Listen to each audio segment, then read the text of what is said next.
मेरी बहनों से मैं गुजारिश करूंगा थोड़ी देर शांति से बैठ जाए वहां पर, कि अगर तुम चाहते हो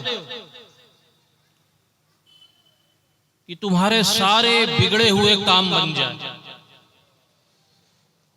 अगर तुम चाहते हो कि तुम्हारी मुराद तुम तक पहुंच जाए, तो अपने दिल में चिराग इश्क मुस्तफा की लौ को जलाओ।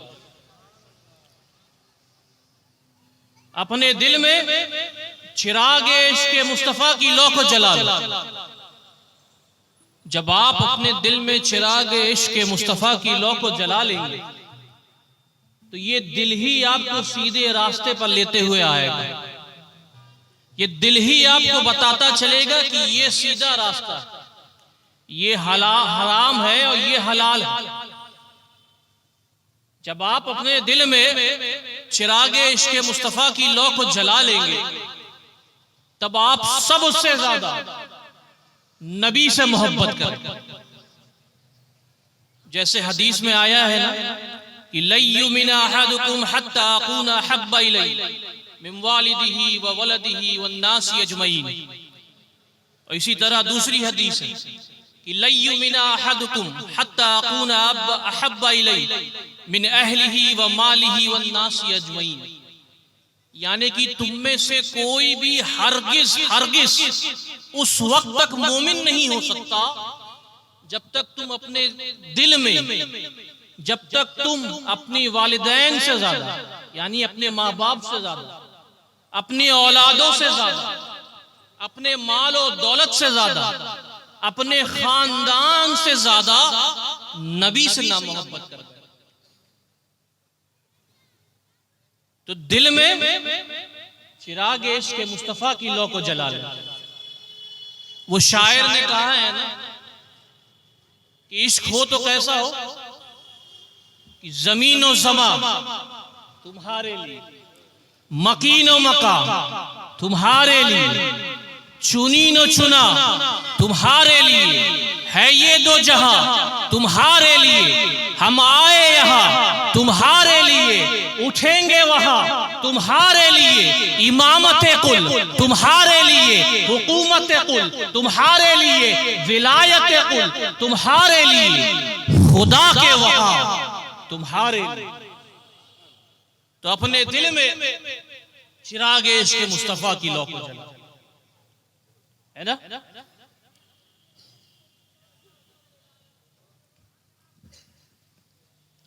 जिस आयत करीमा को पढ़ने का मैंने शर्फ हासिल किया, अल्लाह तबारक व तआला कुरान मुकद्दस में इरशाद फरमाता, ज़ालिकल किताबु ला रैब फीह। यानी कि कुरान मुकद्दस वो किताब है जिसमें कोई शक नहीं, है ना। वो किताब जिसमें कोई शक नहीं। लेकिन एक आम इंसान जो कुरान के फनून से वाबस्तगी नहीं रखता, जो कुरान के इल्म को गहराई से नहीं समझता, उसे चंद लोग, चंद जुब्बे कुब्बे वाले लोग उसे उसके अकाईद को बदलने की कोशिश करते हैं, और उसके अकाईद को बदलने की कोशिश में वो कुरान को अपनी दलील बनाते हैं। आज कई फिरके हमारे सामने मौजूद हैं और हम फख्र से कहते हैं कि हम अहले सुन्नत वल जमात। मैं कोई मुकर्रिर नहीं, बस मखदूम अशरफ मिशन का एक तालिबे इल्म हूं और कुछ ही देर के लिए आपके सामने हाजिर हुआ हूं। और ये मेरा विजदान कहता है कि मखदूम अशरफ मिशन के तालिबे इल्म जहां जाते हैं वह इल्म बांट के आते हैं। तो मैं कुछ देर के लिए आपके सामने हाजिर हुआ हूं और आपकी तवज्जो चाहूंगा। ये चंद फिरके आपके अकाईद को बहकाने की कोशिश की जाती है। मैं आसान कर दूं आपके लिए। एक तबका है जो कहता है कि नबी नूर है, नबी नूर है, अपनी दलील को कुरान से पेश करता है कि अल्लाह तबारक व तआला कुरान मुक़द्दस में इरशाद फरमाता है, क़द जाअकुम मिनल्लाहि नूरुन व किताबुम मुबीन। क़द जाअकुम मिनल्लाहि नूरुन व किताबुम मुबीन। तो दूसरे जानिब एक तबका है जो ये कहता है कि नबी नूर नहीं फकत बशर है। होता है ना ऐसा, वो भी अपने आप की अपनी दलील को कुरान से पेश करते हैं। तो कहते हैं कि अल्लाह तबारक व तआला कुरान मुक़द्दस में इरशाद फरमाता है, कुल इन्नमा अना बशरुम मिस्लुकुम, क्या मेरे महबूब तुम उनसे कह दो कि तुम उनकी तरह हो। और आगे चले, एक तबका है जो ये कहता है कि नबी के पास इल्म गैब नहीं। कहते हैं ना कि नबी को इस दीवार के पीछे क्या हो रहा है माज़अल्लाह उसकी खबर नहीं, और अपनी दलील को कुरान से पेश करते हैं कि अल्लाह तबारक व तआला कुरान मुक़द्दस में इरशाद फरमाता है, कुल ला यअलमु मन फिस समावाति वल अर्दिल गैब इल्लल्लाह, कि जमीन और आसमान में किसी के पास इल्म गैब नहीं, फकत अल्लाह ही के पास इल्म गैब। कहां से दलील पेश कर रहे हैं? कुरान से पेश कर रहे हैं। तो उसके जानिब दूसरा तबका एक और है जो ये कहता है कि नबी के पास इल्म गैब है, वो भी अपनी दलील को कुरान से पेश करते हैं। आलिमुल गैबी फला युज़हिर अला गैबिही अहदन इल्ला मन इर्तदा मिन रसूल वमा काना अल्लाहु लियुतयकुम अलल गैबी वलकिन्नल्लाह यज्तबी मिन रुसुलिही मन यशा। इल्म गैब का जानने वाला यानी कि अल्लाह तबारक व तआला इल्म गैब का जानने वाला अपने खास इल्म गैब से किसी को इल्म गैब अता नहीं करता, मगर अपने प्यारे रसूलों से जिससे राजी हो जाता, जिसको चुन लेता, उसे इल्म गैब अता करता, उसे इल्म गैब अता कर देता। और आगे चले, एक तबका है जो आपको कहता है कि वसीला इख्तियार करना जायज है, मांगो तो अल्लाह से मांगो। होता है कि नहीं होता? बताइए ना भाई। वो कहेंगे कि हमारी दलील कुरान में है, फला फला जगह लिखा है, लेकिन आज तक उन्होंने अपनी कोई दलील पेश ना की। उसके जानिब एक तबका ये है जो ये कहता है कि वसीला इख्तियार करना भी जायज, और उसकी दलील को कुरान से पेश करता है, या अय्युहल्लज़ीना आमनुत्तकुल्लाह वब्तगू इलैहिल वसीला। और आगे चले, तो एक तबका ये है जो कहता है कि माज़अल्लाह नबी पाक सल्लल्लाहु अलैहि वसल्लम अपने कब्र अनवर में जिंदा नहीं, कुरान पेश करते हैं इन्नका मय्यित। तो दूसरे जानिब एक तबका है जो ये कहता है कि नबी पाक अपनी कब्र अनवर में जिंदा भी हैं और हम आशिकों की पुकार को सुनते भी हैं। और इसे भी अब हम कुरान, ये तबका जो है कुरान मुक़द्दस से साबित करता है। अल्लाह तबारक व तआला कुरान मुक़द्दस में इरशाद फरमाता है, वला तक़ूलू लिमन युक़तलू फ़ी सबीलिल्लाहि अमवात बल अहयाउ वलाकिन ला तशऊरून, कि जो लोग अल्लाह की राह में शहीद हुए उनको तुम मुर्दा मत कहो बल्कि वो जिंदा है। यानी जो शख्स, जो इंसान अल्लाह की राह में शहीद हो उसे तुम मुर्दा मत कहो बल्कि वो जिंदा है। यानी शहीद जिंदा है, शहीद जिंदा है। अब जरा सोचो कि अगर शहीद जिंदा हो सकते हैं तो जिसके लिए ये पूरी कायनात बनाई गई, मेरा महबूब भी जिंदा हो सकता है।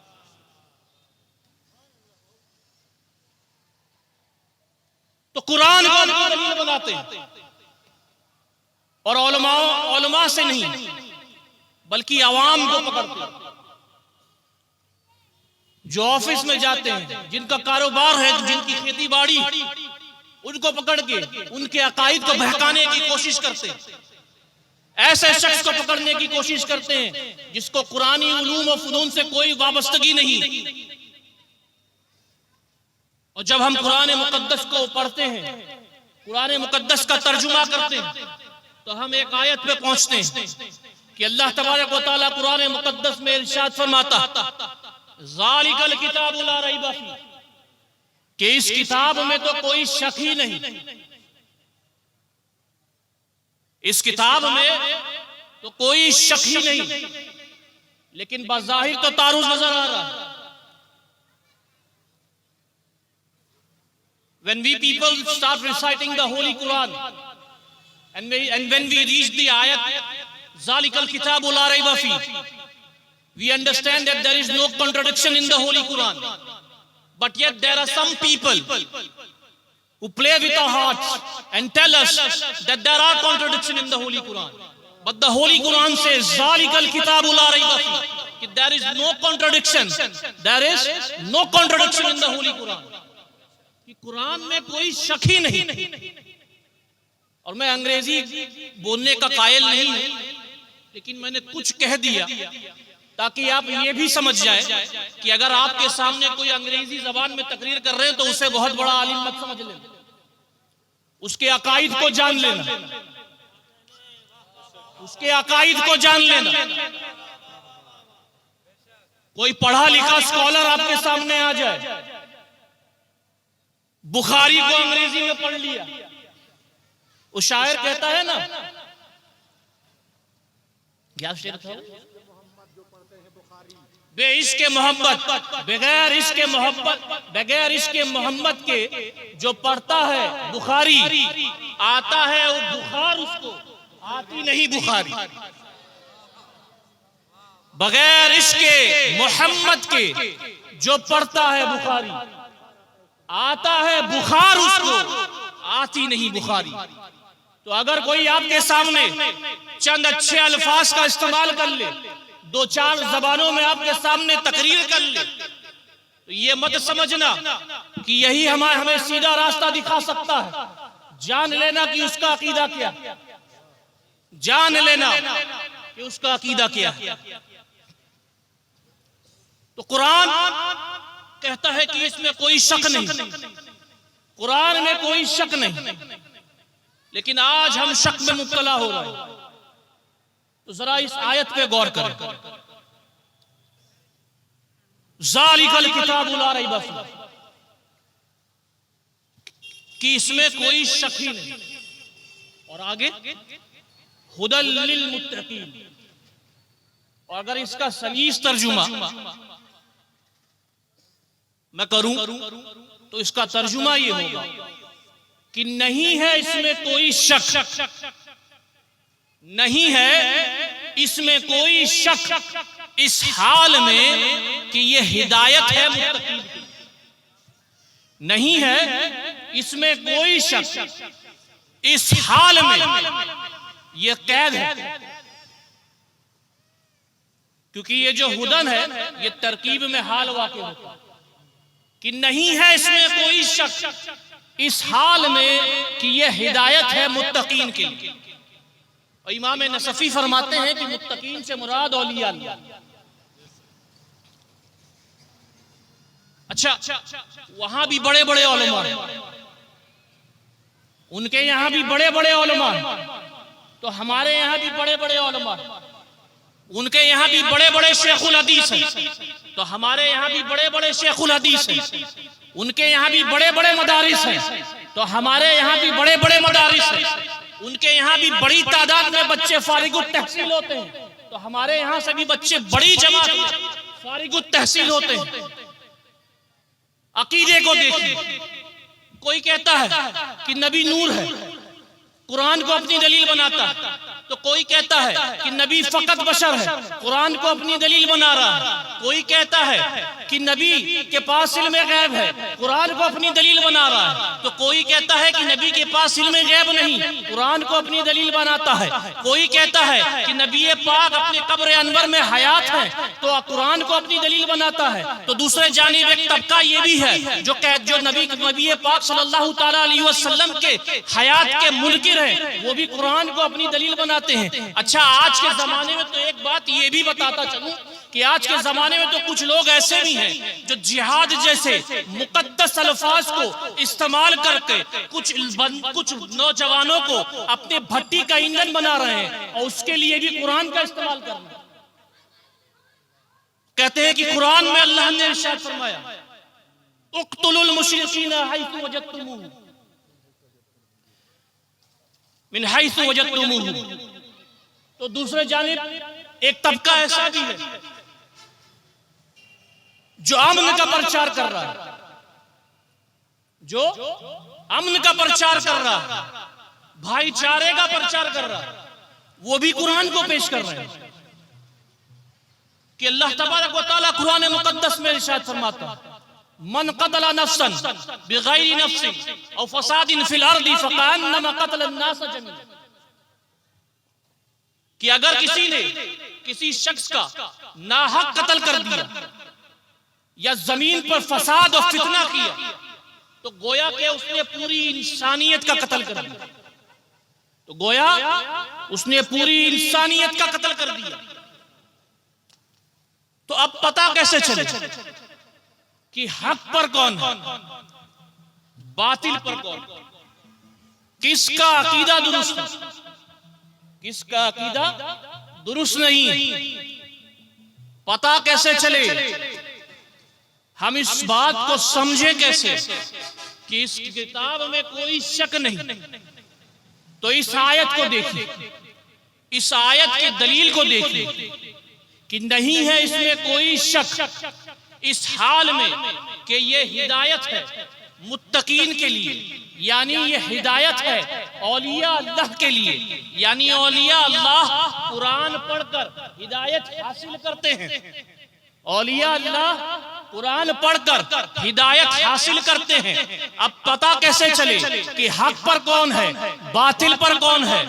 वहां भी बड़े बड़े उलमा, यहाँ भी बड़े बड़े उलमा, वहां भी बड़े बड़े मुदर्रिसीन, यहाँ भी बड़े बड़े मुदर्रिसीन, बड़े बड़े शेखुल हदीस वहां पे, तो यहाँ भी बड़े बड़े शेखुल हदीस।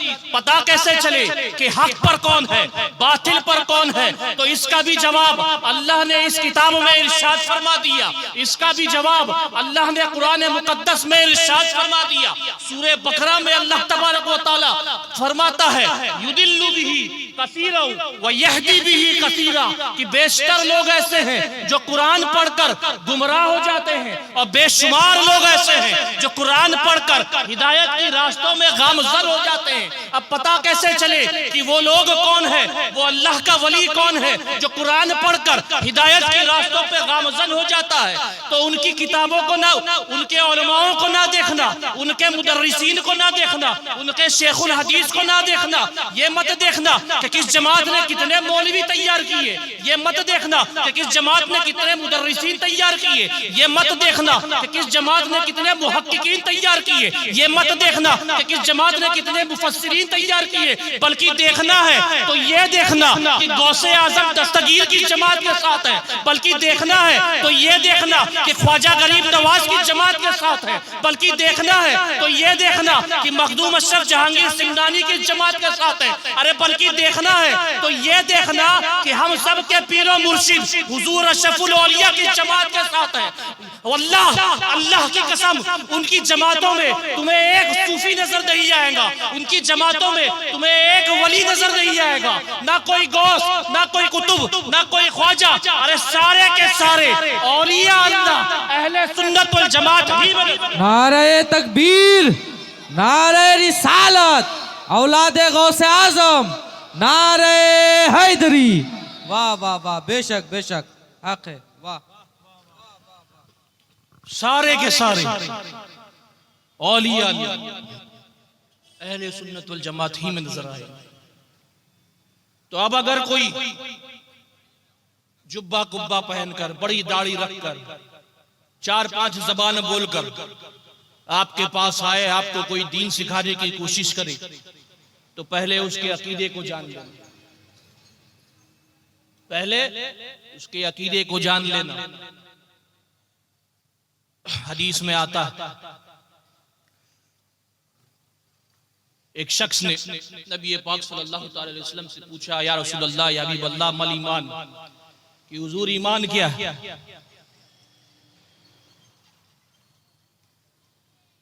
कि हुजूर ईमान क्या है?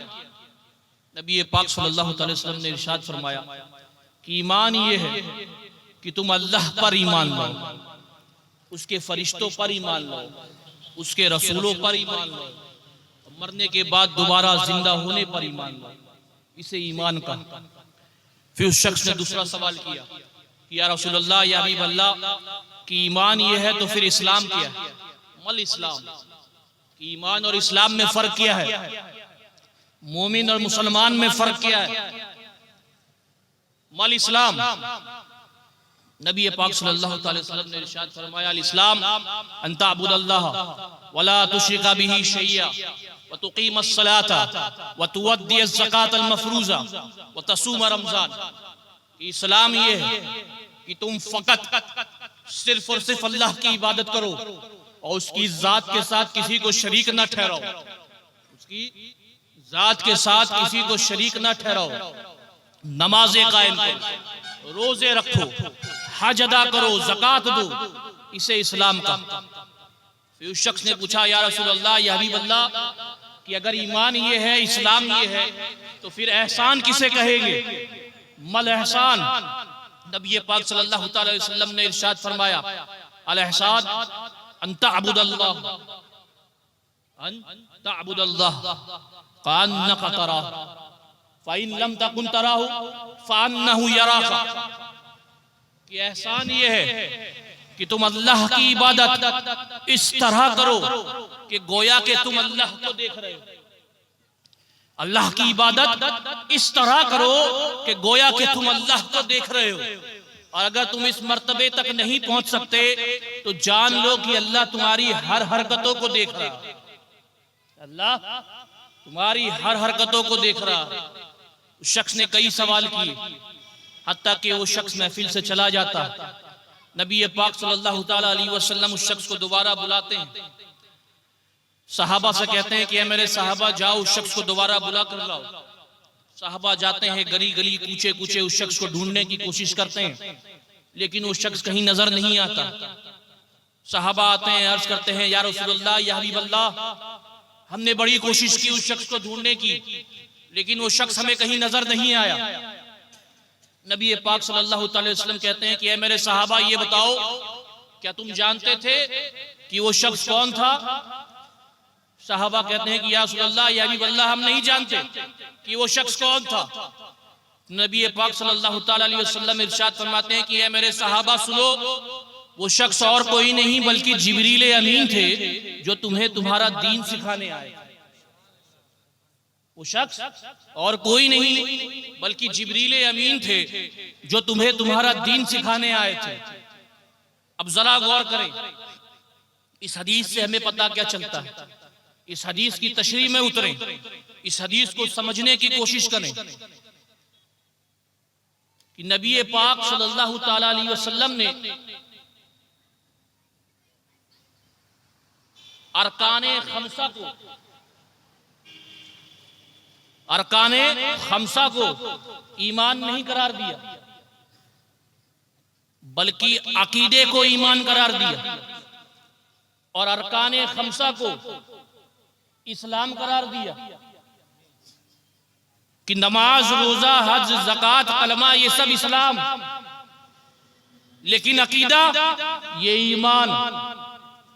यानी कि अगर किसी का अकीदा दुरुस्त ना हो तो अरकाने खमसा पे अमल करने के बावजूद भी ये जरूरी नहीं कि हम उसे मोमिन कह सके।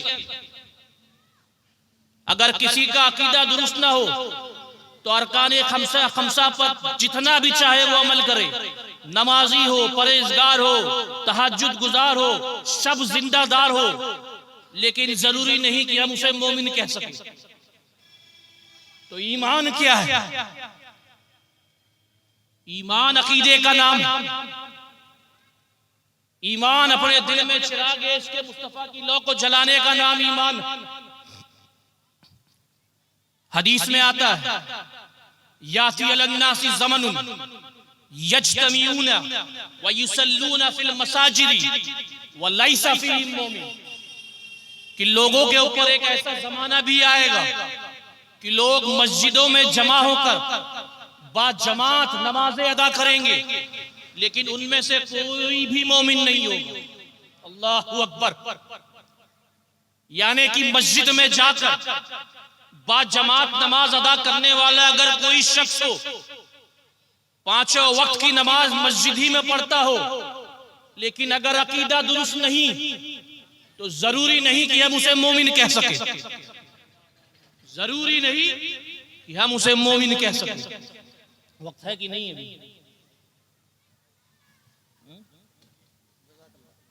हो गया। एक आखिरी वाकया बयान करके मैं अपनी बात को भी मुकम्मल करूं।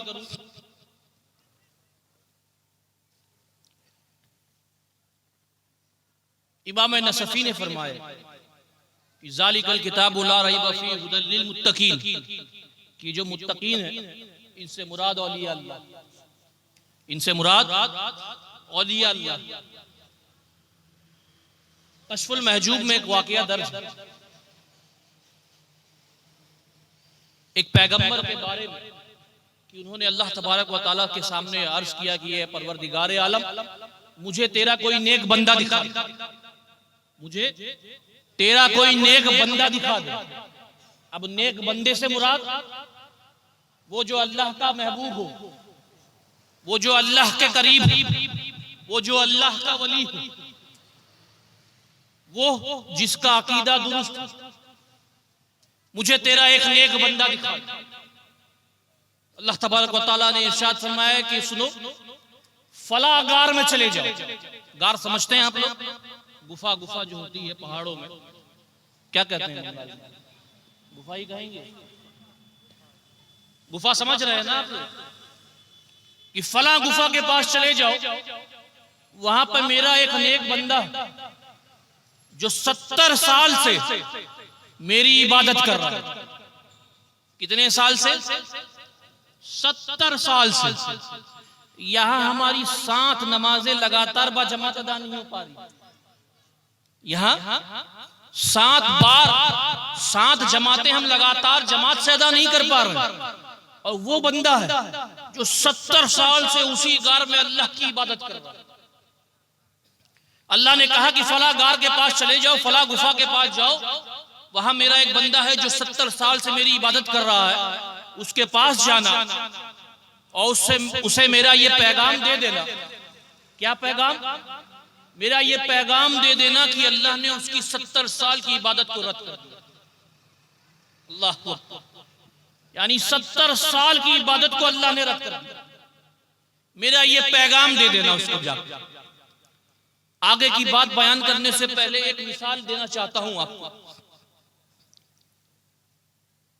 कि हम लोग मजदूरी करते हैं, है ना? दिहाड़ी पे हमको पैसा मिलता है। कई लोग ऐसे हैं जिनके मालिकों ने उनकी मजदूरी की कीमत अदा नहीं की, कि पूरी मजदूरी करवा ली, पैसा अदा नहीं, अजर नहीं मिला, उसका फल नहीं मिला। 1 साल से फला मालिक के यहां काम कर रहा हूं, पैसा नहीं दिया है मेरी मेहनत का, मेरी मजदूरी का। ये मेरे तखय्युल से बयान कर रहा हूं कि पैसा नहीं दिया, तो क्या आपको बुरा लगेगा कि अगर आप किसी के यहाँ 1 साल तक मजदूरी करें और उस मजदूरी का आपको फल ना मिले, उसकी कीमत ना आप तक पहुंचे, आपको आपका माल ना मिले, तो क्या आपको बुरा लगेगा? बोलिए ना भाई। तो अगर आप 70 साल तक किसी के यहाँ मजदूरी करें और 70 साल का फल वो आपको ना दे, आपकी मेहनत की कीमत आप तक ना पहुंचाए, तो सोचो कितना बुरा लगेगा। वो इंसान फट जाएगा, उसका दिल फट जाएगा। वो पैगंबर उस गार में पहुंचते हैं। अब यहां का मंजर कुछ और कहते हैं कि ये फला सुनो, तेरे रब का तेरे पास एक पैगाम आया है कि तूने जो 70 साल अल्लाह की इबादत की, अल्लाह ने तेरी इबादत को रद्द कर दिया। वो शख्स खड़ा होता है और खुशी से रश्क करने लग जाता है, खुश हो जाता, झूमने लग जाता। अब जरा सोचो कि 1 साल की कीमत अगर कोई ना चुकाए तो हमारा दिल में इतना दर्द उठ जाता, हम गली गली कूचे कूचे उसके बारे में बुराई करने चले जाते हैं कि इस मालिक ने, इस इंसान ने मेरी कीमत नहीं दी, मेरे मजदूरी की कीमत नहीं दी। लेकिन वो नेक बंदा, अल्लाह का नेक बंदा जो 70 साल से अपने आप को दुनिया से किनारे करके उस गार में अल्लाह की इबादत कर रहा, उसको जब पता चला कि मेरी 70 साल की इबादत रद्द हो गई है तो वो खड़े होकर झूमने लगा। पैगंबर ने पूछा कि ए फला, जरा बता कि तेरा तो दिल फट जाना चाहिए, लेकिन क्या वजह है कि तू खुशी से रश कर रहा? वो बंदा कहता, अल्लाह का वली कहता, अल्लाह का महबूब कहता है, मुकर्रब बंदा कहता है कि हजरत सुने, मैं तो बंदा हूं, बंदा, मेरा काम था अपने माबूद की इबादत करना, मैं 70 साल तक उसकी इबादत कर रहा था। कबूल करे या ये रद्द करे, ये उसका काम है। कबूल करे या रद्द करे, ये उसका काम है। मैं खुशी से रश्क इसलिए कर रहा हूं, मैं खुशी से रश्क इसलिए कर रहा हूं कि 70 साल की इबादत आज काम आ गई कि 70 साल के बाद मेरे परवरदिगार का मेरे पास पैगाम आया। 70 साल के बाद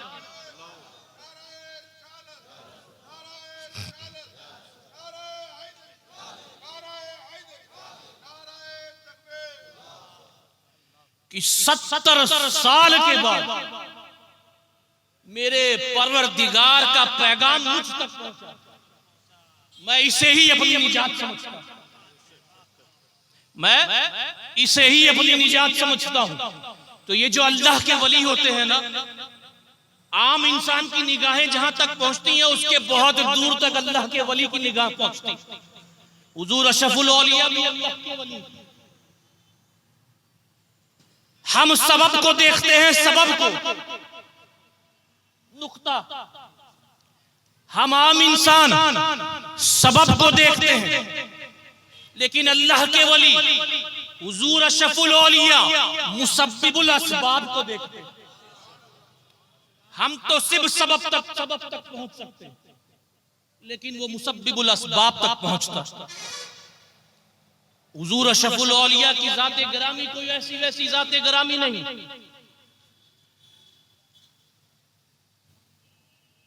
आप अल्लाह के वली, आप अल्लाह के वली। आपका सिलसिला मखदूम अशरफ जहांगीर सिमनानी तक पहुंचता, आपका सिलसिला ख्वाजा गरीब नवाज तक पहुंचता, आपका सिलसिला गौसे आजम दस्तगीर तक पहुंचता, आपका सिलसिला, आपकी रगों में मौला अली मुश्किल कुशा का खून दौड़ता। आप आले नबी, औलादे अली, अशरफुल औलिया किसी किताब में पाए जाने वाले लकब का नाम नहीं है कि किताब खोला और लकब रख लिया। अशरफुल औलिया किसी किताब में पाए जाने वाले लकब का नाम नहीं, बल्कि मखदूम अशरफ जहांगीर सिमनानी की करामत का नाम अशरफुल औलिया, अलाउलक पंडवी के दबदबे का नाम अशरफुल औलिया, अखी सिराज ऐने हिंद की इनायत का नाम अशरफुल औलिया, ख्वाजाए अजमेरी की हिमायत का नाम अशरफुल औलिया है, बगदाद की तमन्नाओं का नाम अशरफुल औलिया है, अजमेर की फिजाओं का नाम अशरफुल औलिया है, हसन और हुसैन की अमानत के मुहाफिज का नाम अशरफुल औलिया है, फातिमा जहरा की चादर की पाकिज़गी की दलील का नाम अशरफुल औलिया है, अहले बैत अतार की, अहले बैत अतार के विकार के सबूत का नाम अशरफुल औलिया है, इस्लाम की हक्कानियत का नाम अशरफुल औलिया है, सुन्नियत की पहचान का नाम अशरफुल औलिया है, और हम सबको जन्नत में ले जाने वाले का नाम अशरफुल औलिया है। तभी तो हम आशिकाने अशरफुल औलिया डंके की चोट पर ये कहते हैं कि अहमदे हक नुमा दिया, अशरफे बाखुदा दिया, मुझको मेरे करीब ने पीर बहुत बड़ा दिया। नारे तकबीर, नारे रिसालत, नारे हैदरी, फैजाने हुजूर अशरफुल औलिया, नबीर हुजूर अशरफुल उलमा। सुभान अल्लाह, सुभान अल्लाह। अहमदे हक नुमा दिया, अशरफ बाखुदा दिया, मुझको मेरे करीम ने पीर बहुत बड़ा दिया। मैं अपनी बात को आज के लिए यहीं पे मुकम्मल करता हूँ। अगर मेरे कहने में, हदीस के पढ़ने में, कुरान की तिलावत करने में किसी तरीके की भी कोई भी लग़्ज़िश हुई है तो मैं उससे तौबा करता हूँ। अस्तग़फ़िरुल्लाह रब्बी मिन कुल्ली ज़ंबि व अतूबु इलैहि व आखिरु दावाना अनिल हम्दुलिल्लाहि रब्बिल आलमीन। अस्सलामु अलैकुम व रहमतुल्लाह।